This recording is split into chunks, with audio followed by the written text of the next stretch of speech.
मुंह मांगा ससुराल। अरे बेटा, तेरी उम्र की लड़कियों की कब की शादी हो गई और तू बस शादी की बात को टालती ही जा रही है। माँ, शादी करना ही मेरी लाइफ का मोटिव नहीं है, और भी कई इंपॉर्टेंट गोल है मेरी लाइफ में। सबसे पहले मुझे अपना करियर सेट करना है, लाइफ को थोड़ा एंजॉय करना है, उसके बाद ही मैं शादी के बारे में सोचूंगी। अरे कैसे लाइफ सेट होगी तेरी? इतनी अच्छी तो जॉब है, अब क्या चांद पर जाना है तुझे? नहीं मम्मी, ये जॉब नहीं। जब तक मेरा प्रमोशन नहीं हो जाता मैं शादी के बारे में सोच ही नहीं सकती।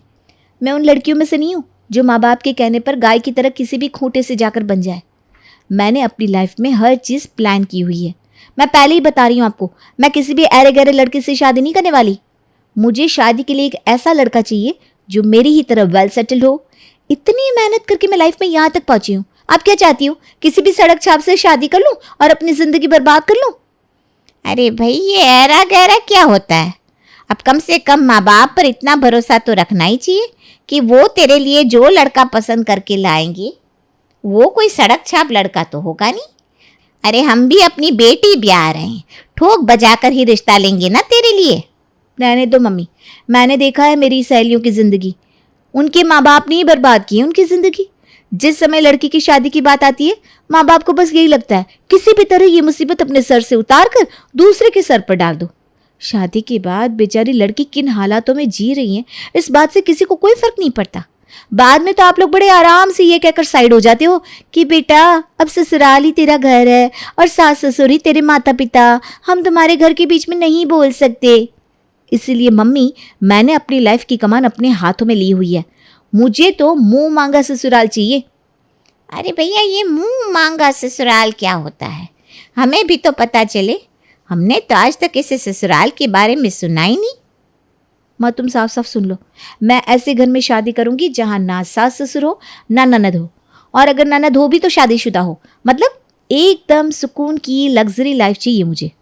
बेटा, ऐसा ससुराल तो तुझे सिर्फ सपनों में मिल सकता है। ऐसा कौन सा घर होगा जहाँ ना माँ बाप होंगे ना बहन भाई होंगे? तुझे किसी अनाथ से शादी करनी है क्या? मुझे जो कहना था मैंने कह दिया। अब आप ऐसा लड़का खोज कर ला सकती हो तो ठीक है, नहीं तो रोज रोज मुझे परेशान मत किया करो। पता नहीं कौन से मुहूर्त में पैदा हुई थी तू, हमेशा उल्टी बात करती है। इतनी बातों के बाद रूही वहां से उठकर चली जाती है। कुछ दिन खोजने के बाद उसकी माँ को एक अच्छा रिश्ता मिल जाता है। रूही, देख बेटा, जैसा तूने कहा था बिल्कुल वैसा ही रिश्ता तेरे लिए ढूंढ कर लाई हूँ। मैंने ऐसा घर खोज लिया है जहाँ सास ससुर नहीं है और लड़के के पास गाड़ी बंगला अच्छी नौकरी सब पहले से है। तेरी लाइफ सेट हो जाएगी वहाँ। रूही लड़के की फ़ोटो देखती है और रिश्ते के लिए हाँ कर देती है। कुछ दिनों के बाद उसकी सगाई की तारीख निकल आती है।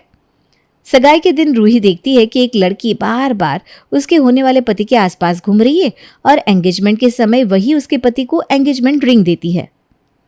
अनूप, ये लड़की कौन है? क्या ये तुम्हारी कोई रिश्तेदार है? अरे ये मेरी कोई रिश्तेदार नहीं है, ये मेरी बहन है। क्या तुम्हारी बहन भी है? तुम जरा रुको, मैं अपनी माँ से बात करके आती हूँ। इतना कहकर रूही स्टेज से उतरकर अपनी माँ के पास जाती है। मैंने पहले ही कहा था ना, मुझे ऐसे घर में रिश्ता नहीं करना जहां पर ननद हो। फिर तुमने ऐसा क्यों किया? मैं ये सगाई नहीं करने वाली। अरे तू पागल है क्या? बेटा, जगह माहौल देखकर तो बात किया कर। सब रिश्तेदार यहाँ आए हुए हैं, सारी तैयारियां हो चुकी हैं और तू अब ऐसी बात कर रही है।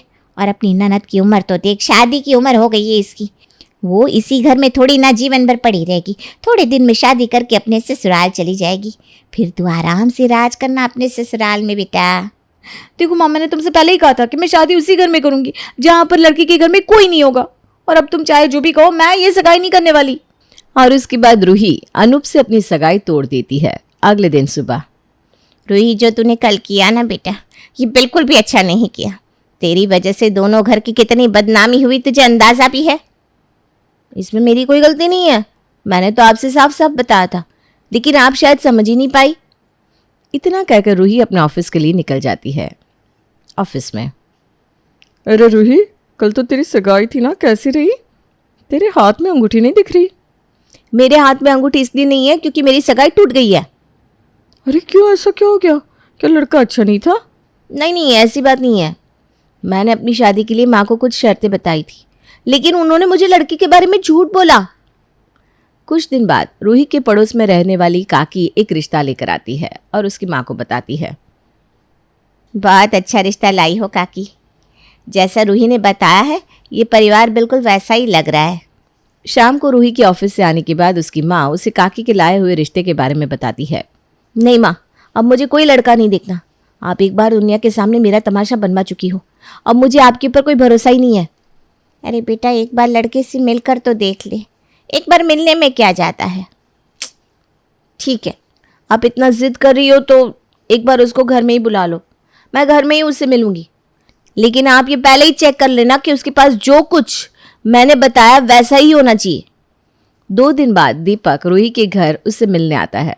उसको बड़ी सी गाड़ी से उतरते हुए देखकर रूही बहुत इम्प्रेस हो जाती है और अपनी माँ से शादी के लिए हाँ कर देती है। रूही बेटा मैं तो कहूँगी तुम एक बार लड़के से मिल लो, उसके बारे में जान लो, क्योंकि लड़के के माँ बाप बहन कोई नहीं है। नहीं माँ, अब मुझे किसी से नहीं मिलना, जो भी देखना था मैंने देख लिया। और आप क्या चाहती हो कि इन सब के चक्कर में ये रिश्ता भी हाथ से चला जाए? अब तो आप बस तुरंत शादी के लिए हाँ कर दो। रूही की बात सुनकर उसकी माँ अच्छा सा मुहूर्त निकलवा कर दीपक और रूही की शादी करवा देती है और रूही दीपक की पत्नी बनकर उसके घर चली जाती है। शादी के कुछ दिन बाद रूही अपने कमरे में ऑफिस जाने के लिए तैयार हो रही थी, तभी वहां पर दीपक आता है। ये क्या रूही, इतना सज सवर कर ऐसे कपड़े पहनकर तुम कहाँ जा रही हो? क्या दीपक, तुम भी मजाक कर रहे हो? अरे ऑफिस जाने का टाइम है भाई, कहाँ जाऊंगी? तुम्हारा रंग ढंग देखकर तो ऐसा नहीं लग रहा। ऑफिस में कोई और भी है क्या जिसके लिए इतना सज सवर रही हो? ये तुम मुझसे कैसे बात कर रहे हो दीपक? तुम्हें क्या लगता है मैं कैरेक्टरलेस हूँ? मैं ऑफिस काम करने के लिए जाती हूँ, किसी को कुछ दिखाने नहीं। इतना कहकर ऑफिस के लिए लेट ना हो इसलिए रूही अपने ऑफिस के लिए निकल जाती है। शाम को ऑफिस से आने के बाद रूही बहुत प्यार से दीपक के लिए उसकी पसंद का खाना बनाती है और डाइनिंग टेबल पर खाना लगाकर दीपक का वेट करने लगती है। दीपक के ऑफिस से आने के बाद, देखो दीपक, मैंने आज सब कुछ तुम्हारी पसंद का बनाया है, तुम जल्दी से फ्रेश होकर डाइनिंग टेबल पर आ जाओ, फिर हम एक साथ खाना खाते हैं। सब कुछ मेरी पसंद का बनाया का क्या मतलब है?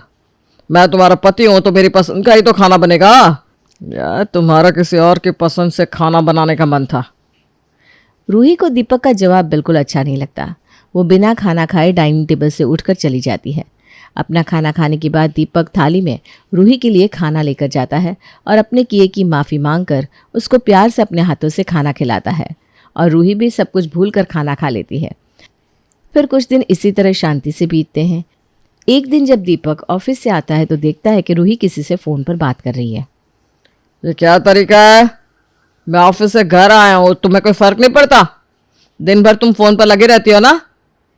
और इतनी बातें किससे करती हो? हाँ, रूही फ़ोन काट देती है। दीपक, ये क्या तरीका होता है बात करने का? मैं फ़ोन पर किसी से बात कर रही हूँ, ये दिखाई नहीं देता क्या? मुझसे ज्यादा उल्टे तरीके से बात मत करना। एक तो पूरा पूरा दिन फोन पर पता नहीं किस किस से बातें करती रहती हो। कैसा कैसा रिश्ता है तुम्हारा किसके साथ, मुझे क्या पता? कैसा रिश्ता है, इससे क्या मतलब है तुम्हारा? ऐसी बातें बोलते हुए तुम्हें शर्म नहीं आती? इतना कहकर रूही रोते हुए अपने कमरे में चली जाती है। अगले दिन ऑफिस में, रूही तूने शादी भी कर ली और पार्टी भी नहीं दी, ये अच्छी बात नहीं है। नहीं, ऐसा कुछ नहीं है। ऐसा करते हैं एक दिन हम सब लोग बाहर चलते हैं और साथ में लंच करते हैं।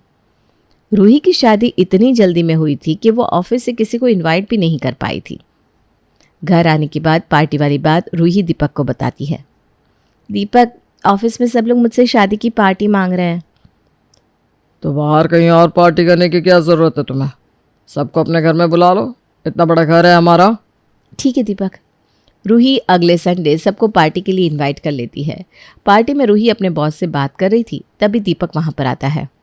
दीपक, ये मेरे बॉस हैं, उनकी वाइफ और बच्चे यहाँ नहीं होने के कारण पार्टी में नहीं आ पाए।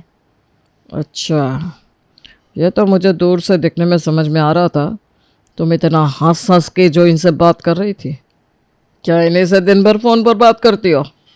दीपक के मुंह से ऐसी बात सुनकर रूही का चेहरा बिल्कुल उतर जाता है। कैसी बात कर रहे हो दीपक?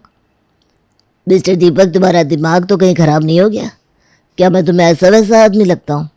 अरे फिर मुझे क्या पता आप ऐसे आदमी हो या वैसे आदमी। और इतना हंस हंस के आप मेरी पत्नी से बात कर रहे हो, आपके अंदर जरा सी भी शर्म होती ना तो आप ऐसा थोड़ी ना करते। दीपक के मुंह से ऐसी उल्टी सीधी बातें सुनकर रूही के बॉस और उसके ऑफिस के सारे दोस्त बिना खाना खाए वहां से निकल जाते हैं।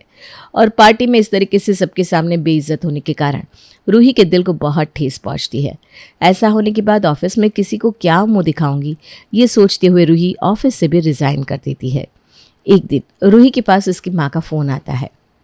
रूही बेटा कैसी है तू?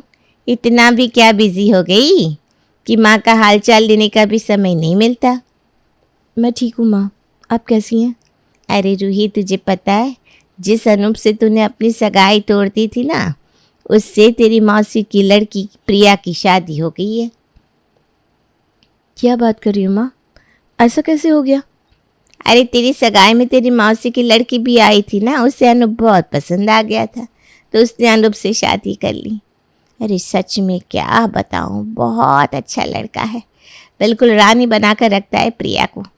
प्रिया का जीवन तो पूरे मौत से कट रहा है, किसी चीज़ की कमी नहीं।